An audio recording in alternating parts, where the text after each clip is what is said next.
Oh man. Last night I felt really old watching just watching college basketball and the landscape of where basketball is headed. I felt really old last night. We saw some really good college basketball games last night. And how can I say this? I'm very pleased with what I saw. Very pleased with what I saw. The landscape was beautiful. The landscape for basketball in general is beautiful. I'm not talking about LeBron, not talking about Anthony Davis and Westbrook and Steph Curry, some of those usual suspects that, been around our entire lives. I'm talking about the new era. Last night I felt like an old man. I'm 23 years old. And to some people that's young, to some people that's old. But I watched the future of the NBA last night and they're 18 years old. My little sister is 19. My sister's older than a lot of those guys that played on the court last night. And it was just baffling and shocking to me how blessed we are to be just fans of sports, but definitely basketball. Last night, I watched Duke and I watched Kentucky, and I'm like, damn, this is some good basketball for real. The NBA is in good hands. It's in really good hands. Um, Duke obviously beat Kentucky last night in a close game. If you watch the game, it was back and forth, but Duke was they were more in control last night than anything. And Bencaro, who's going to be the first overall pick, if you haven't watched Paolo Bencaro, please go watch the man. The kid is special. He's going to be the first overall pick this year. He looked like an NBA player last night. He looks like Kawhi Leonard a little bit. He has a game like I can't really compare his game, but he's special, and his teammate Keels is really special. The transfer from UGA, that's the point guard at Kentucky now, Wheeler, he had 16 and 10 last night. Schwebre from Kentucky had 17 points, 19 rebounds. We saw a lot of NBA talent last night at the collegiate level. Bencaro finished with 22 points. Keels finished with 25 for Duke. Duke out-edged Kentucky 79 to 71. I'm thinking it's football. 79 to 71. It's in good hands. But what I want to get at the top of the discussion for today, for at least this segment, so it is going to be a quick show today, guys. It's only going to be a 30-minute show. So what I'm going to call this is a rapid segment type thing, where normally we'll go 15 minutes per segment. We'll have 4 segments. Today we have 4 segments and 30 minutes. So I'm trying to get every segment within 7 to 8 minutes. So bear with me here. It's a short show today, but it's still going to be interesting. I want to get at my top 10 under 25 players in the NBA. And under 25 is obviously under the age of 25. And there are a lot of really good players in the NBA under the age of 25. But my top 10, they hinge on this. I'll go from 10 to 1 because obviously you guys would want to hear who's number 1, because my number 1 is shocking. For the people that know me, that's in the chat, that's in the stream right now, you know who my number 1 is. I'm not going to say it yet, but if you know me, you know my number 1. My number 10 player for under 25 players in the NBA, for the people that are just joining the stream, my number 10 player is Brandon Ingram. He's coming to his own since he's left the Lakers. He was an all-star his first year in New Orleans. Him and Zion are cooking things up. Zion's clearly injured, but definitely I got Brandon Ingram as the 10th best under 25 player. I got Bam at number 9. Bam is a multiple-time all-star. He averages 19, 10, and 5 every year. He's one of the most versatile big men in the league. Y'all tell me if y'all agree with me. Everybody in the stream that's watching the show, tell me if you agree with my list. You guys are welcome to comment back and say who you feel like is your top 10 players in the NBA under 25, but I'm just giving you mine right now. I have Brandon Ingram at 10, Bam at 9. Number 8, I got Zion. I would have Zion higher, but Zion is always injured. And the best ability is availability. And me personally, if you can't be available to give me what Zion's been giving us last year, 27 and 8, how can I count on you in the future? I like Zion. He has to lose a little weight, well, a lot of weight, for him to, crap my top 5. Talent wise, is he top 5? I don't know if he's talent wise top 5, but production wise, when he's on the court, he's clearly a top 5 player under 25 when he's on the court. He's scoring 27 and 8. That's without a doubt. He's a top 5 player when on the court. But if we're talking about just overall, can I count on you to be my franchise player? I don't really see him as a franchise player. And for the people that's saying you didn't know Brandon Ingram was that young, well, guys, we are also old. Brandon Ingram, I think, is only 24 years old. I'm 23. He's a year ahead of me. Brandon Ingram's only 24 years old. Wait till you see who else is under 25. It's kind of shocking. You're like, damn, they're under 25. And yeah, my number 7 would be Ja Morant. If you see what Ja Morant's doing right now, it's freaking amazing. He's averaging 26 points a game, but he's winning games without his second best player in Dillon Brooks. I'm gonna leave that out there to y'all guys. Dillon Brooks is Ja Morant's second best player. He made the playoffs last year. I know a lot of people would say, "Oh, they like De'Aaron Fox over Ja Morant." Hell no, hell no. I like De'Aaron Fox. I do. I'm a personal fan. I'm a Kentucky fan, but I gotta give respect where respect is due. Ja Morant is a better player than De'Aaron Fox right now. He's a more proven winner. He's won more games. He's a better player right now. De'Aaron Fox is averaging 18 points, shooting 11% from 3. Ja Morant is out here killing the league, averaging 26 points in his 3rd year in the NBA. He made the playoffs last year. He beat y'all favorite point guard, Steph Curry, in the play-in game and basically went blow for blow with Steph Curry in that play-in game. So Ja Morant's number 7. I got Trigger Trae Young at number 6. Hey, Trae Young, and I see in the comments where people saying Ja at 7. When you see the other 6 I got in front of him, I think you'll calm that down just a little bit. Trae Young is a better player than Ja Morant. Trae Young just took a Hawks team to the conference finals last year. He beat Embiid and Ben Simmons in the second round. In the first round, he took down a Knicks team who wasn't really great talent-wise, but as far as defense, they were a top 5 defense in the NBA. He took Milwaukee to 6 games. Milwaukee was the best team in the playoffs last year. I still think, even though they're injured right now, I still think Milwaukee is the best team in the league. Trae Young took that team to 6. You got to give respect to Trae Young. He's struggling at the beginning of the year this year, but him struggling right now is 25 points a game. So that just shows how good Trae Young is. I have him at number 6 ahead of Ja. Do I think Ja can eclipse Trae Young? Absolutely. Am I taking into account that the West is a little bit harder than the East? No, I'm not. But I think the East is now catching up to the West slowly but surely when it comes to balancing out who's the tougher teams and who's the better teams. Number 5, I got Jason Tatum. I don't even think Jason Tatum is the best player on his team. I don't have Jason Tatum as the best player on his team, man. And obviously, if you have a brain cell, you'll know who's at number 4 then. But Jason Tatum this year, he's struggling. 23 points per game, 39% from the field, 31% from the 3. He's a huge volume shooter. He needs a lot to go right for him to go right. I don't necessarily know if I see him as a top 3 player. A lot of people are big on Jason Tatum. I'm not. He's a good player. He's not a great player. I'm not huge on Jason Tatum. He has his spurts where he'll have a couple of 40-point games and he maybe give you 50 occasionally. But like we seen in opening night against the Knicks, he shot 7 of 30 and he hasn't looked back since then. He's building a new TD Garden. He's building a new arena in Boston currently right now. And that's why the Boston Celtics are struggling. Jaylen Brown's doing his part in Boston. Jaylen Brown is doing his part. Jason Tatum hasn't lived up to the billing. So I got Jason Tatum at 5. Jaylen Brown is at 4, obviously. I think every year since his rookie year, Jason Brown has increased his scoring average every single year. He is taking that leap. He's taking that next step. The only reason why he doesn't get the notoriety or the kind of look that Tatum gets because Tatum is there. Tatum is the quote-unquote superstar. But if you look behind the scenes, Jaylen Brown is shooting like 46% from the field, 39% from the 3. Last year, he shot like almost 50% from the field, 40% from the 3. He's averaging damn near the same amount of points as Jason Tatum. He averaging 26 right now. Jason Tatum's averaging 23. Last year, Jason Tatum was averaging 25. Jaylen Brown's averaging 25. So you got to give respect to Jaylen Brown. He's just as good as a defender as Jason Tatum too. And he takes less shots but scores more points. How can you argue that? I don't know. But yes, Jaylen Brown he's number 4. Jaylen Brown is number 4. My apologies for messing up and calling Jaylen Brown Jason Brown, but Jaylen Brown is definitely number 4. Number 3, I have Devin Booker.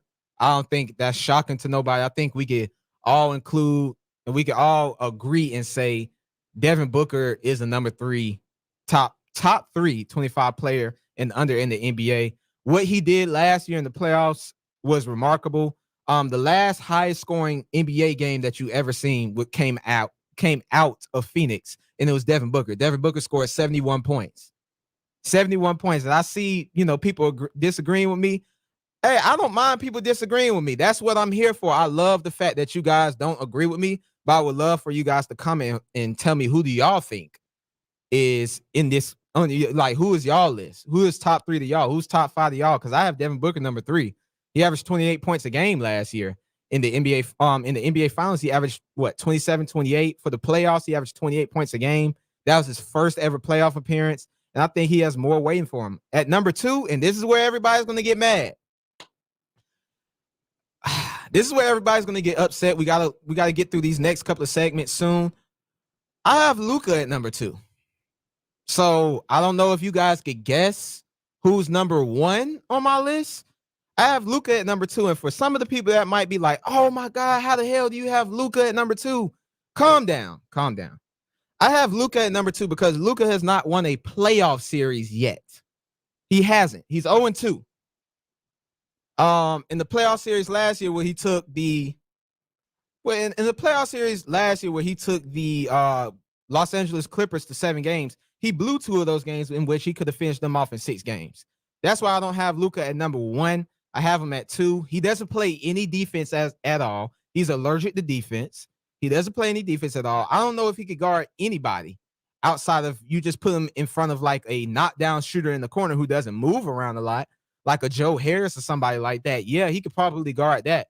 But as an offensive talent, I think on this list, Luka is the best offensive under 25 player in the NBA.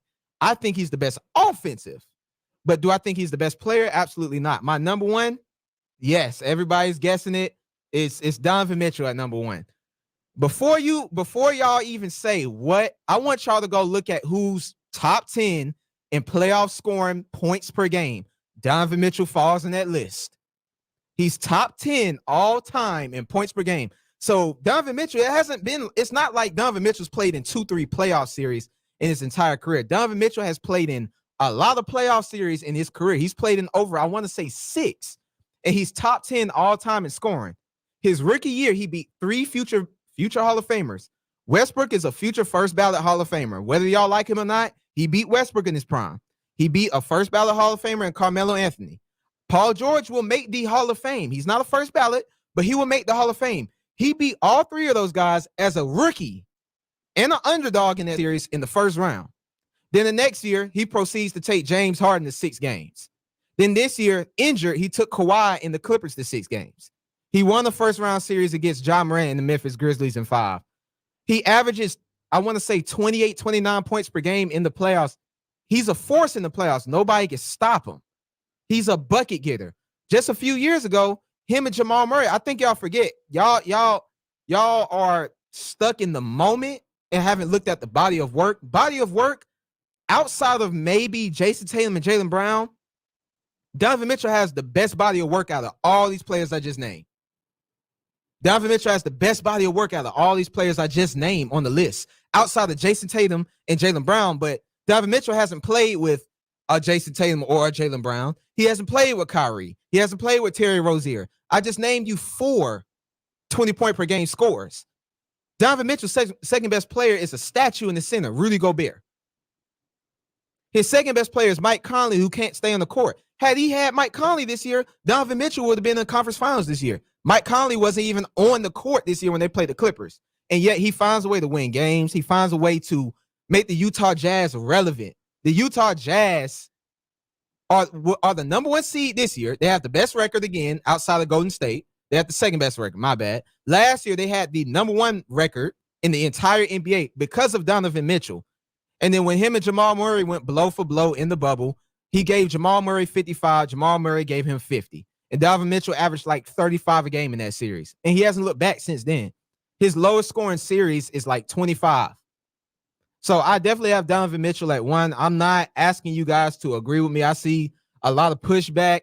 in the chat. I see some people agreeing with me. I see a lot of pushback in the chat. But I'm not asking you guys to agree with me because I could really care less if y'all agree with me. But I would love for you guys to, tell me y'all list. Tell me how y'all feel. Because this is what we are here for. We are here to debate sports and talk about sports. But I'm going to put Luka at 2. I got to put Luka at 2. I don't agree with Luka being 1. I see somebody say Book. I don't agree with Book being 1. Book's only made the playoffs one time. He couldn't make the playoffs before Chris Paul got there. Donovan Mitchell hasn't missed the playoffs anytime in his career, and he's in the West. All these guys I just named on the list. Brandon Ingram missed the playoffs before. Bam in the East missed the playoffs before. Zion hasn't made it. Ja Morant missed the playoffs before. Trae Young missed the playoffs before. Jason Tatum, Jaylen Brown, they're in the East. Devin Booker missed the playoffs before. Luka, he hasn't missed the playoffs, but he has missed the playoffs. He missed the playoffs his rookie year. Donovan Mitchell is the only player in the West on this list that hasn't missed the playoffs. And outside of Jaylen Brown and Jason Tatum, he's the only player on this list that hasn't missed the playoffs. And he's the only player on this list that's shown up in every playoff series that he's playing in. He's never had a bad game. So that's why he's number 1. But I'm going to transition from that. We took a little too long on that segment. I see where he says Spider benefits from a great system. All these guys are in good systems. Devin Booker just benefited from Monty Williams and Chris Paul coming to his team, but y'all want to put him number 1. Rick Carlisle was an NBA championship head coach. Luka inherited that alongside Porzingis. Why can't Luka win? All these guys I just named on the list, they all have more help outside of Ja Morant than Donovan Mitchell. Somehow Donovan Mitchell is more successful. But I'm going to transition to the college football playoffs. I'm going to touch on this really, really quick. I'm just going through the rankings of 1 through 11. I see we have Georgia at number 1. Obviously, Georgia Bulldogs, if you want to argue with me right now, I'm not talking about in the future, but as of right now, Georgia is deserving of that number 1 spot. They're the best team in the country. They haven't given up no more than, 13 points a game? The most points Georgia has given up this year is 13 points a game. I see we have Alabama at 2. You got to agree with that, even though they struggle with LSU. Bryce Young is the best quarterback in college football. I think he's number 1, 2 in the Heisman running. So I got Alabama at number 2, like the college football playoff rankings. They put Oregon and Ohio State at 3. I would flop that. I would put Cincinnati at 3, and I'll put Oregon at 4, Ohio State at 5. I would still put Cincinnati at 3 because what you're basically telling me is if you're Ohio State and Oregon, you get a chance to just lose the game and it doesn't matter. Okay, Oregon lost to a 3-6 Stanford. How is Oregon number 3 and they lost to Stanford, who won't make a bowl game this year? I mean, that's what I'm saying. Like, I just don't get it. How is Oregon number 3 and Stanford's not going to make a bowl game this year and they lost to Stanford? How is Ohio State number 4 and they lost to Oregon at home? They got handled at home by Oregon. Cincinnati hasn't lost the game this year. They beat a top 10 Notre Dame right now. I'm looking at the list. Notre Dame is 8-1. Their only lone loss is against Cincinnati at home. They lost to Cincinnati by double digits. That's it. Cincinnati beat Notre Dame. That's the second best road win in college football outside of Oregon going to Ohio State. I think if you put Clemson's name in replace of Cincinnati being number 2 in the country. The reason why we're not putting Cincinnati at number 3 is because they're not Clemson. Clemson plays the weakest schedule every single year. Last year, they made the college football playoffs. They did not play one ranked team in the regular season last year, and they made the college football playoffs. But Cincinnati, they beat Notre Dame on the road, who at that time, I want to say was number 7 in the country, and they were number 8. They beat Notre Dame on the road, but you want to diminish that because of the simple fact you want to keep Ohio State and Oregon relevant. There's nothing wrong with doing that. Is Cincinnati better than Oregon or Ohio State? Hell no. But what I will say this is, I'm following what the College Football Playoff Committee has done in the past couple of years. It's not about who's the best team, because if that's the case, the best 4 teams every year since y'all been in high school and since I've been alive in the college football playoffs since 2014, the best 4 teams every year is Georgia, Alabama, Clemson, Ohio State. And you can flip-flop Georgia and Oklahoma every year. Those are the 5 best teams in college football. But Georgia has only made the college football playoff one time. You want to know why? Because every year they have 2 losses. One loss is Alabama. One loss ends up being LSU. So that's what I'm getting at. I'm following the criteria of the college football playoffs, and the criteria tells me personally that you should follow what they say and what should be done by saying, okay, if you won all your games, you should be able to be ahead of a one-loss Oregon or one-loss Ohio State team. And I see where somebody says we didn't get handled by Oregon. We lost, but not handled. You got handled at home by Oregon. I watched the game. You were not able to move the football physically, and you were not able to stop Oregon from scoring. At some point in time in the fourth quarter, it was 35-21 with about 7 minutes left to go in the fourth quarter. That's being handled. Well, you're being handled by a team that lost to a 3-6 Stanford, and you're down 14 at home. That's called being handled. You know how hard it is to beat a top 3 opponent by 14 points on the road? That's called handling an opponent. When you cannot stop an opponent from scoring the ball, or you can't score the ball on them, that's called being handled.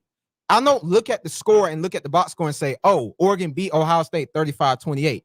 What I look at is, I sit here and say, okay, in the middle of the fourth quarter, before Ohio State got a garbage point touchdown, Ohio State was down 35-21 for almost 30 minutes of my time watching the game. That's called getting handled. When you can't stop a nosebleed, that's called getting handled. So, yes, Oregon handled Ohio State. Oregon also lost to a 3-6 Stanford. I think Cincinnati should be ahead. Michigan is ahead of Michigan State. Don't understand that, because how do you put Oregon ahead of Ohio State? Well, Oregon beat Ohio State, but Michigan beat Michigan, but somehow you put Michigan ahead of Michigan State. The college football playoff committee is crazy. I'm going to leave it at that. Oklahoma, they're 9-0. They're at number 8. It makes absolutely no sense, but they have some games to tune up and get their ranking better. They have Baylor this week where they could jump from 8 to 5. Then they have Oklahoma State, who's number 10. They could jump from 5 to 3 or 2. Oklahoma, you win all your games, you make the college football playoffs. Don't even worry. I see Oklahoma State, you win all your games, you make the college football playoffs. No worries. I see Texas A&M at 11. They're just creeping. Texas A&M is creeping at 11 because of the simple fact they beat Alabama. That's it. But if Alabama loses one more game, Texas A&M makes the SEC championship. It has a chance to beat Georgia and make the college football playoffs. If they win out, Alabama loses a game, and Texas A&M goes to the SEC championship, and Texas A&M beats Georgia, they're going to the college football playoffs. Hey, we're going to take a quick 30-second break.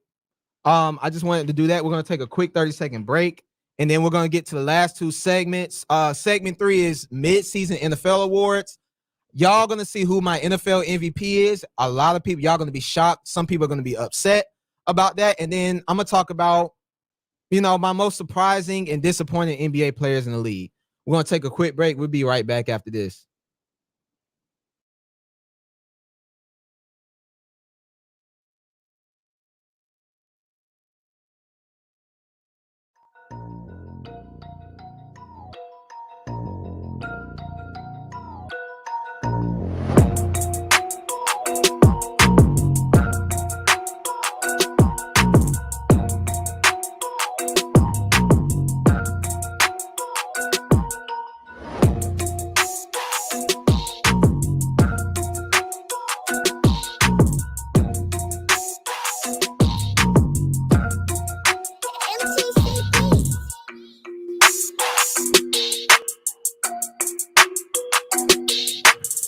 Just a quick 30-second break. I just need to catch my breath, man. I can't sit here and talk forever, man. But the 6 Man with Cam, we have not given it a proper introduction today, so I need to go ahead and give it a proper introduction. The 6 Man with Cam, I am your host, Cam Ursery. We are back for segment 3 and segment 4. Like I said, I am your host. I'm over here laughing at some of the comments. I apologize, but you can follow us on Instagram at the 6 Man with Cam. You can follow me on Facebook, Cam Alexander Ursery. Also on Twitter at Cam Ursery. That's where we stream the show. You can watch us. You can subscribe. Hey, for everybody that's in the stream right now that's watching on YouTube, please just hit the subscribe button and like the video. That's all I ask of you. Nothing more, nothing less. Just subscribe, like the video, show some love to the channel because we're trying to bring you some good content. And plus, I appreciate you guys for coming out. It means so much to me. This is just something I've been wanting to do for a while. So it means a lot. But man, I want to touch on the mid-season NFL awards because I feel like there's some guys balling out. And I know you guys, I'm not going to touch on where Odell's going to go. That's for next week. Next week, spoiler alert, next week, we do have a NFL player coming on next week. He's a college football All-American, former NFL player. He played with Ed Reed, played against Ed Reed, played with Vince Young. He played against the great Deion Sanders. He's played against Troy Polamalu, Peyton Manning. This guy, he's like a big brother to me. He's a good person. He's going to be right in here in the office with me next week. That's going to be one of the special guests. I'm not going to tell you who it is, but he played for the Tennessee Titans. He was an All-American at Florida for the Florida Gators. Never lost against Georgia.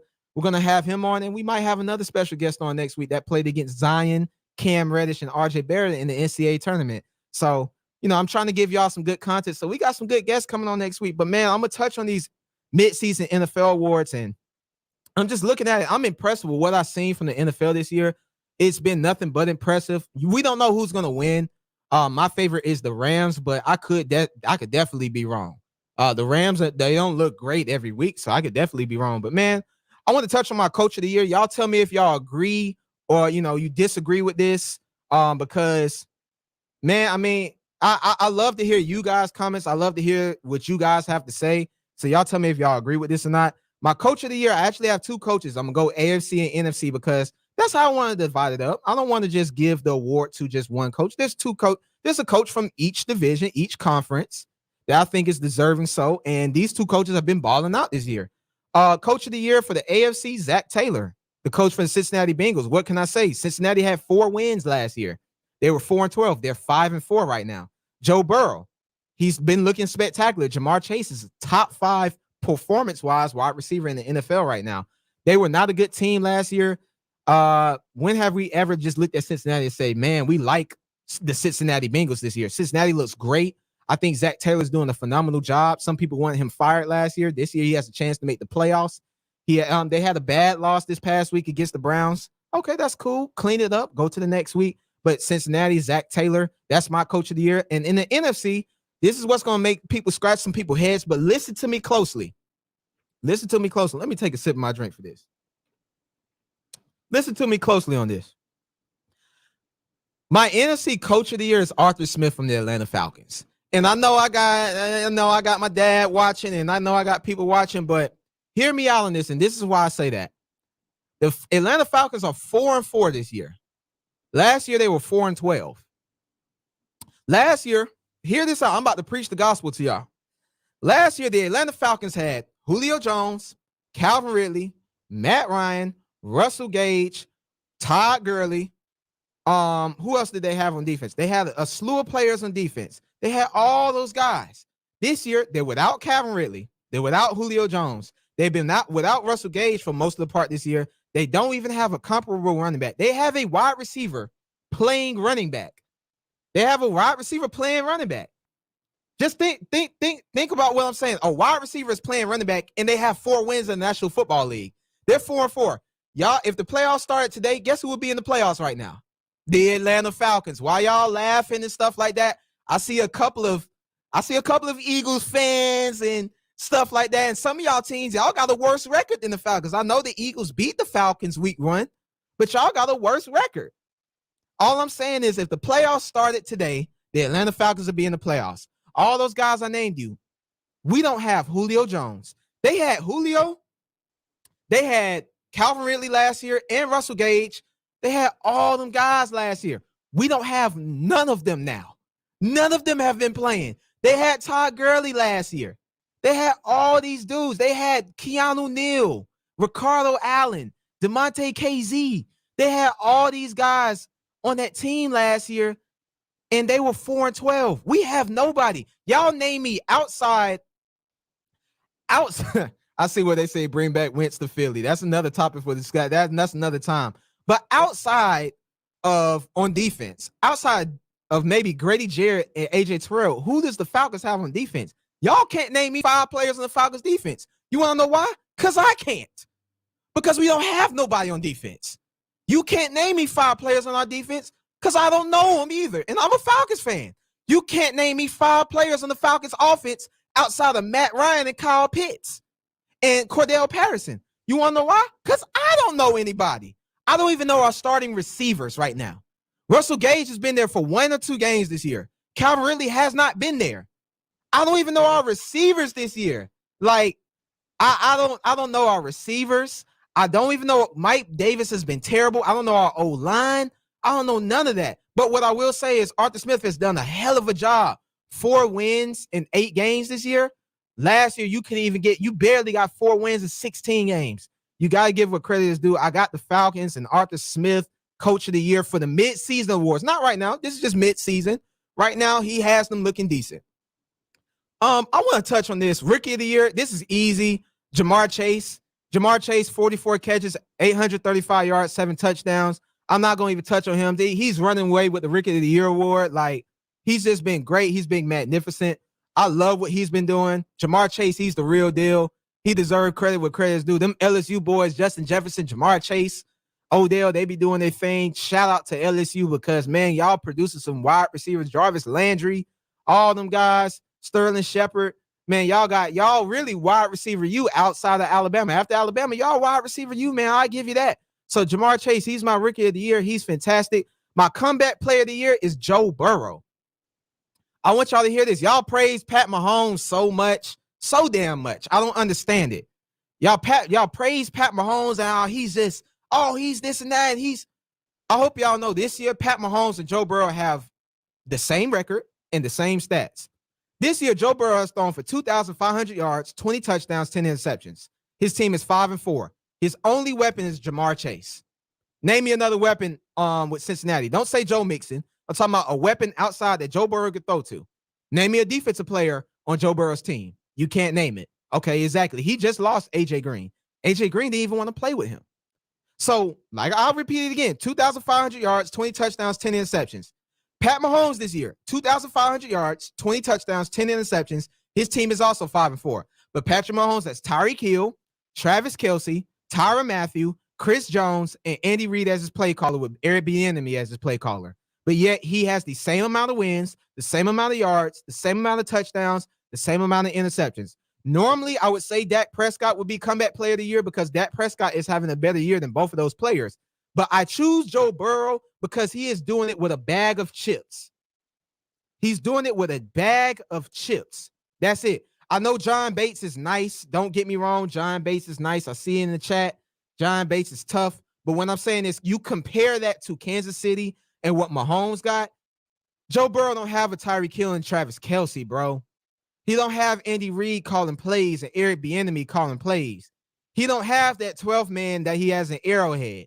Joe Burrow doesn't have that, but yet he's on the same level as Patrick Mahomes this year. A dude that's supposed to be the best quarterback in the NFL. Come on, man.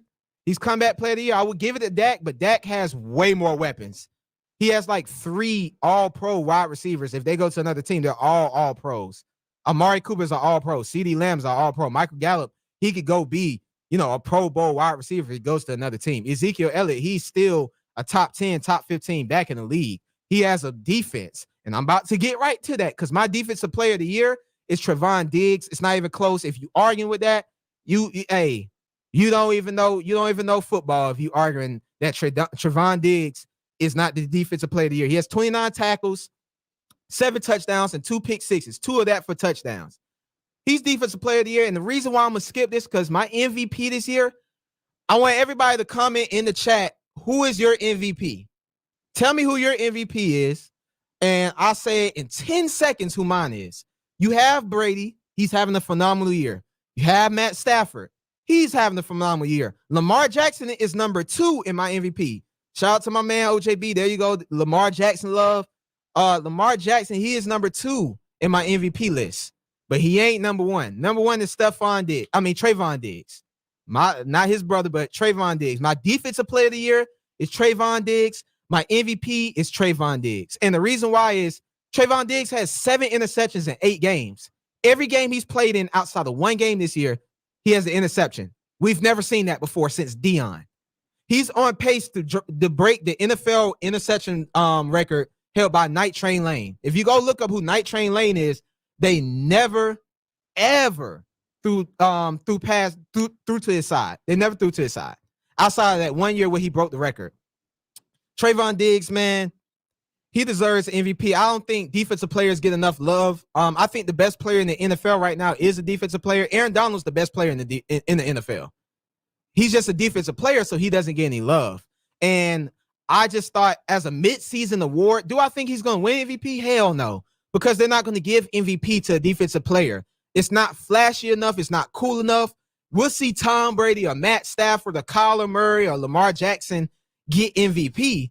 But if I'm talking about midseason, 7 interceptions in 8 games, he's literally won the Cowboys 2 games.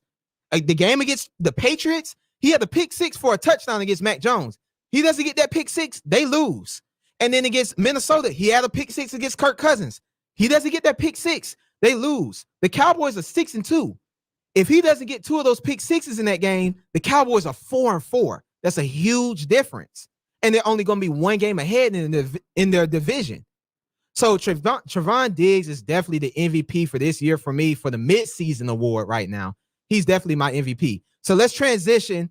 I gave you my my superlatives for the NFL awards midseason. You got Trevon Diggs MVP and Defensive Player of the Year, Coach of the Year Zach Taylor and Arthur Smith from the Bengals and the Falcons, Jamar Chase Rookie of the Year, Comeback Player of the Year Joe Burrow. But NBA, I want to leave this last, man. Yeah, I see where everybody's saying Kyler Murray. Kyler Murray for MVP, Lamar Jackson. I would say that. But you got to show love to defense. When a guy gets, 7 interceptions in 8 games, that's really, really hard to do. I don't think we realize that. That means you have to bait a QB, a professional, a grown man, to throw to your side every game for you to get a pick. That's hard to do, bro. I don't think y'all realize that. Y'all name me one quarterback in 8 games that had 7 picks. You got to go way back to like the Deons and the Champ Baileys and stuff like that. It's unheard of, and he might break the NFL record for most interceptions in the NFL season. So that's why he's my MVP. I know I'm going to get a lot of pushback from that, but I love pushback. Y'all give me pushback. I'm not a sensitive person. I definitely have tough skin. So yeah, I got some thick skin, man. So y'all give me some pushback on that. But I'm gonna transition to the NBA. I want to touch on surprising and disappointing players. I guess I could touch on the surprising. Ja Morant, I already talked about him earlier. He surprised me, 26 points per game. Shout out to my man CB in the chat. Like I talked to you earlier. We've been agreed on this in our chat, our little personal chat, where I said Ja Morant is better than De'Aaron Fox. He's better than De'Aaron Fox. I think he's better than every point guard under 25 outside of Trae Young and Luka. I think Luka's a point guard. Ja Morant's special, bro. Like the things he does, it's not just the points per game and the assists. Bro, he's a leader. He brings a certain type of swagger to the court. He's just a leader. Do y'all see how he leads the Memphis Grizzlies? Every night, the Memphis Grizzlies believe they could beat anybody because of him. You see the type of stuff he does. He leads his team. He scores whatever the team needs. If the team needs him to be a distributor that night, he's going to distribute the ball. If they need him to score, he's going to score. Does he need to fix up his defense a little? Absolutely. But, man, he's winning games without Dillon Brooks. When Dillon Brooks comes back, Memphis, that's a nice little young team. They need another piece or two. But Ja Morant, he's definitely on the way. I think he's a superstar in the making. If he's not a superstar already, he's a superstar in the making. He was dropping 40-something against Utah in the playoffs. Put some respect on Ja Morant. I respect him. I like him, bro. Paul George, he's surprising to me right now. 27 points per game. I didn't think Paul George would come out here and do that. He's been very efficient this year, shooting good from the field and the three. His team isn't getting a lot of wins, but I'll give Paul George his respect right now. He's playing like a top 15 player in the NBA, 27 points per game. That's hard to do by any player. You got to give him his flowers, whether y'all hate him or not, whether he, flashes or pans out in the playoffs, he's producing right now, and that's all you can ask for. He's 2 of my 4 surprising players.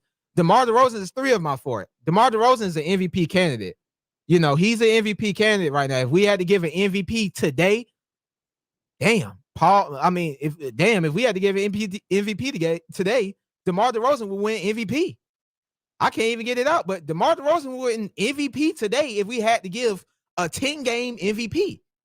I think the Chicago Bulls are 8-3, 9-3, and DeMar DeRozan is averaging 27 points per game. And it hurts me because my Lakers could have got DeMar DeRozan. Oh man, we're stuck with Westbrook. I'm still gonna give Westbrook a chance, but my Lakers, we could have got DeMar DeRozan, man. I see where Steph Curry could win MVP. I wouldn't argue that. I would just say DeMar because they've played a little bit tougher teams and nobody really expected this out of DeMar DeRozan. I didn't. 27 points per game. Imagine if the Lakers right now had DeMar DeRozan instead of Russell Westbrook. They're the same players because Westbrook won't even shoot the three. DeMar DeRozan's hitting the three now. He's hitting the three ball now. I've seen games where DeMar DeRozan's hitting 2 threes a game. You'll take that. He's the best mid-range scorer in the NBA. If not the best, he's at least top 3. Kevin Durant, Devin Booker is the only two guys I could think of that's a better mid-range scorer than him. But what I'm saying is, imagine if DeMar DeRozan was freaking on the Los Angeles Lakers right now. I don't think the Lakers would have lost the game outside maybe 1 or 2 messing around with DeMar DeRozan. It's just that may have been a bad call the front office and Rob Pelinka and the crew made in LA to get Russell Westbrook, who cost more than DeMar DeRozan. It may have been a bad call, but DeMar DeRozan is one of my surprising players. And number 4, I got to say Harrison Barnes, man. Harrison Barnes, 22 points per game. I'm shocked. I know that's something where y'all sitting here saying Harrison Barnes and, oh, what you mean? Like, it's 10 games, y'all. Calm down. I ain't saying Harrison Barnes winning MVP. But what I'm saying is in the first 10 to 12 games, Harrison Barnes he's been shocking. 22 points a game, that's big for him. He had a game where he had like 35 points per game. I'm shocked. He has the Kings looking like the Kings, but he's the leading scorer on the Kings. He's playing better than De'Aaron Fox, who y'all give flowers to 24/7. And he's playing better than Tyrese Halliburton, who's coming off an ACL injury. So I give him a break. But Harrison Barnes, he's definitely surprising. Now, my disappointing players, I'm going to touch on this guy first. Jason Tatum, he's averaging 23 points per game, 39% from the field, 32% from the 3. You're letting down Jaylen Brown, bro. Tighten up for real. You letting him down. You let him down last year. You letting him down again. Tighten up. Jaylen Brown has came this season and played. He's produced this year. You're letting Jaylen Brown, man, come on, man. You're letting that man down. It's time for Jason Tatum to show up. Y'all praise Jason Tatum so much. The man's shooting 39% from the field, bro. 32% from the 3. Now, if I said this, if I had the show 3 days ago, the man was shooting 34% from the field and 21% from the 3 in 10 games. He's been terrible. I don't care about points per games. I'm talking about the field goal percentage, and I'm talking about the 3-point percentage. He has been terrible. I don't care if he shoots 30 shots a game damn near. He's been terrible. I'm disappointed in him. Do I think he'll get it together? Absolutely. I hope so, at least for his sake. I hope he'll get it together because I'll be talking about this all year. It's a long year. I got 72 more games to watch you in the playoffs. I do this every Wednesday. I will bring Jason Tatum up if I have to. My other disappointing player, I think this guy will get it together, but you got to call him out. Damian Lillard. 19 points per game, 36% from the field, 25% from the 3. You've been worse than Tatum. Last night was his first time cracking 25 points this year. We're talking about Damian Lillard, somebody who was just averaging almost 30 a game last year. Somebody that gave one of y'all favorite players, Paul George, he gave Paul George 55 in a. He did that to him in the game 6. He gave Paul George and Westbrook 55 in the closeout game. We talking about Dame Dollar. We talking about logo Dame.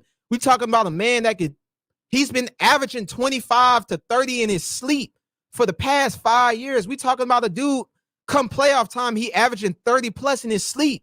The man not even averaging 20. He's shooting 25% from the field, 36% from the 25% from the 3. 36% from the field. I'm just disappointed in Dame Lillard, man. And I think he'll get it together, but when you're a great player, we give you your flowers as a great player. We give you your flowers as a great team, but when you're disappointed, you deserve to be talked about. I could talk about you in a negative light because you're such a good player. I could come on here and say, okay, you've just been bad. Tighten up. You've been terrible. Tighten up. Your team needs you. Chauncey Billups He's a new head coach. He needs you. CJ McCollum, he needs you. Nurkic, who ain't really that impressive to me, but they need you. You decide to stay in Portland when you could have came to. I'm not gonna say it. You could have came to LA, and you could have been on. You could been in Hollywood, AD and LeBron James, and you might not be having these struggles right now, bro. But you do have them. So I need you to tighten up. You've been disappointing. Not gonna happen. Number 3. Well, let's go ahead and touch on this right now, because I'm kind of pissed off, y'all. Do I see a comment where I say, do I think the rules are affecting him? Hell no. I don't think that. I just think players are coming into this season out of shape. And I'm about to touch on that in a second. I see where somebody says rules are affecting Harden. I don't believe that. I think players are coming in out of shape.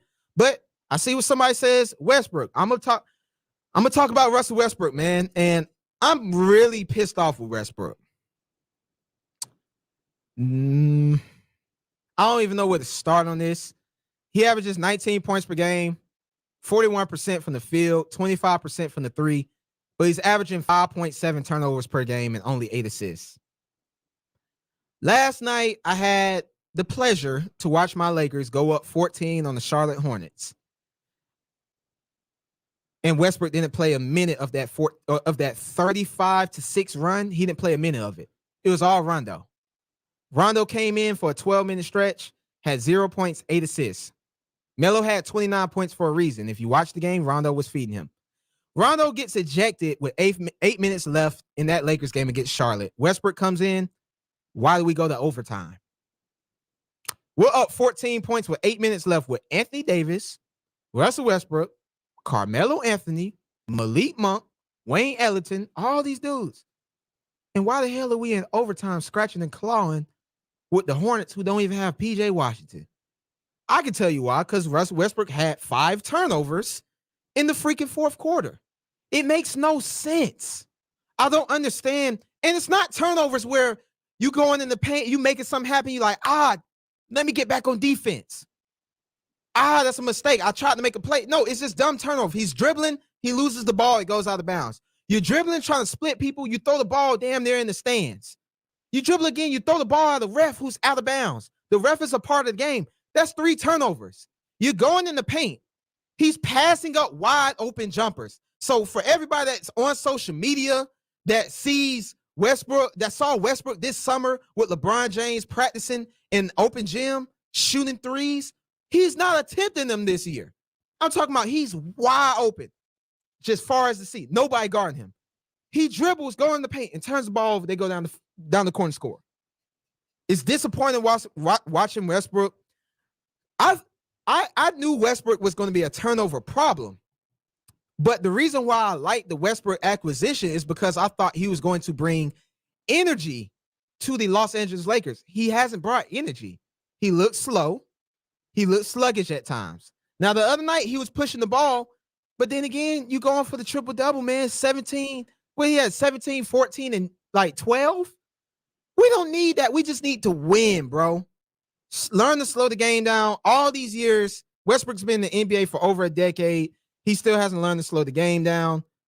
I'm just disappointed in Westbrook. You got to get your game together, bro. 5 turnovers, cut that down to 4, 8 assists, get that up to 9. You got to start shooting threes, bro, if you want teams to respect the Lakers. You can't drive like you're a pure slasher on 2K. You just can't do that. And my last person, and we're going to be out of here after this. My last person, this is what I mean by he's just out of shape. And I'm not going to say the person yet. Yeah, I know Westbrook leads the league in turnovers. Please, bro, you're making me have nightmares of Lakers games right now because he's what makes the Lakers hard to watch. It's been hard to watch my Lakers, and I'm going to watch them tonight. They play the Miami Heat, a really good Miami Heat team, a good defense. They're probably going to put Kyle Lowry and Jimmy Butler on him, so I want to see what he does tonight. And I agree. I think Westbrook will be fine. But, guys, I'm saying who's disappointed and surprising right now. Westbrook is disappointing, and it's ridiculous. But I see somebody guessed in the comments, James Harden. I don't understand how last year your team goes out in the second round against the Milwaukee Bucks. We all know If the Brooklyn Nets was fully healthy, they go to the finals. If the Los Angeles Lakers were fully healthy, they go to the finals. Those were the two best teams in the NBA last year. But they got injured. Injuries are part of the game. James Harden got time to rest from basically basically from May to October. How the hell in your 12th year, when you're a title contender, you pushed your way out of Houston to get to Brooklyn to form a super team with KD and Kevin Durant and Kyrie Irving? How the hell do you come into this NBA season and you out of shape? Let me give you guys James Harden stats right now. 18 points per game, 40% from the field, 40% from the three. Okay, the 40% from the three, that's fine. That's elite. The 40% from the field, hell no. We can't James Harden. I don't like that. But the 18 points per game? Harden, that's all you getting me, bro?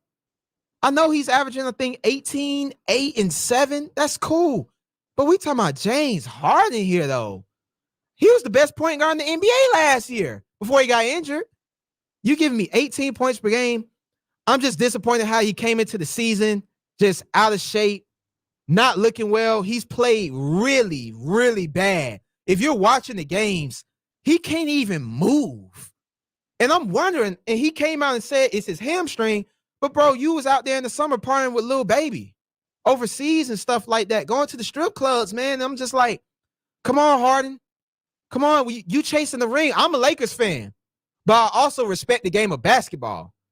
Come on, bro, you chasing the ring. Don't do Kevin Durant like that. I know Kyrie's over there handling his business right now. Don't do KD like that, though. I'm a basketball fan before I'm a Lakers fan. So I still want to see good basketball. I still want to see good players be great. I want to see great players be phenomenal. James Harden is a first ballot Hall of Famer. For him to average 18 points per game in year 12, and you're not coming in locked in, laser focused to win a championship this year, when your legacy's on the line, if James Harden doesn't win a ring in Brooklyn, I'm not putting him in the conversation as best shooting guard ever. You got Kobe. You got Dwayne Wade. You got all these dudes. I know Allen Iverson doesn't have a ring, but I'm picking, hey, if James Harden can't win a ring with Kevin Durant and Kyrie Irving, how can I put Harden over AI? You got Michael Jordan. We talking about those type of guys. If you can't win a ring with Kevin Durant and Kyrie Irving, and y'all all in your prime, how can I respect that? So, man, I hope James Harden, he comes back and he does his thing. I think he'll get it together. I think come Christmas time, you're going to see Harden. He's going to have a couple of 50 balls, man, and torch teams. But as of right now, James Harden, he hasn't looked impressive. He hasn't looked good. But with that being said, y'all, we're going to go ahead and wrap up the show today. That was still almost an hour. I thought it was going to be a 30-minute show. That was still almost an hour. Hey, for everybody in the chat, I appreciate the love. Next week, we got an NFL player, former NFL player, college football Hall of Famer, All-American coming on the show next week, right in this studio at ESPN Radio. We also might have another guest that came on and played against Duke and that RJ Barrett team in March Madness. He played with Taco Fall at UCF. So I'll let y'all go figure out who that is. Some people know who it is. But man, I might have two guests on next week, but if not, we definitely going to have, I almost said his name, but a former NFL player, college football Hall of Famer, All-American on the show, a Gator, somebody who I call is a big brother. And let me put this up on the screen because my man CB he's preaching the gospel, man. Y'all make sure to like and subscribe. Like and subscribe. I appreciate everybody that's saying keep up the work. I appreciate everybody that came in here and just showed love. Look, y'all didn't have to do this today. Y'all really didn't have to. God bless y'all for real, man. I really appreciate it. It's something I've been working on for a minute. Just consistency. I'm trying to bring y'all consistent stuff each and every week. So, man, I really 100% appreciate y'all for coming in. Like and subscribe, man. And, hey, we'll be back next week. And it's going to be on and popping next week. It's going to be a good show next week because this guest, he could talk. And he's interesting. He's Ed Reed, Deion Sanders, Vince Young, Troy Polamalu, all those type of guys. Steve, the late and great Steve McNair. He's going to give you guys some stories. John Gruden. He'll tell you about Gruden a little bit. He's going to give you some stories. Tim Tebow, Percy Harvin. He has some nice stories. We might do a 15 to 30-minute segment for this guy because he has a lot of stories to tell. He's a really good dude. Man, hey, I really appreciate y'all for coming in, man. Like and subscribe. You can find me on Facebook at Cam Ursery, Twitter, Cam Ursery, the 6 man at Cam. On Instagram, we go live on IG. We will not be live on IG this week. I am busy this week. I got the girlfriend's birthday, my mom's birthday next week. Got to go home, see my girl, my sister and stuff like that. So, can't do the IG live tomorrow, but next week it's going to be lit for sure. For sure, man. So yeah, hey, like and subscribe, follow the Instagram page. Hey, share this to y'all friends too, man. We need more PA. We need more people to come and chop it up for some sports. Share this with your friends, your family members, whatever. And man, hey, I'm out, man. And y'all have a blessed one, man. Peace.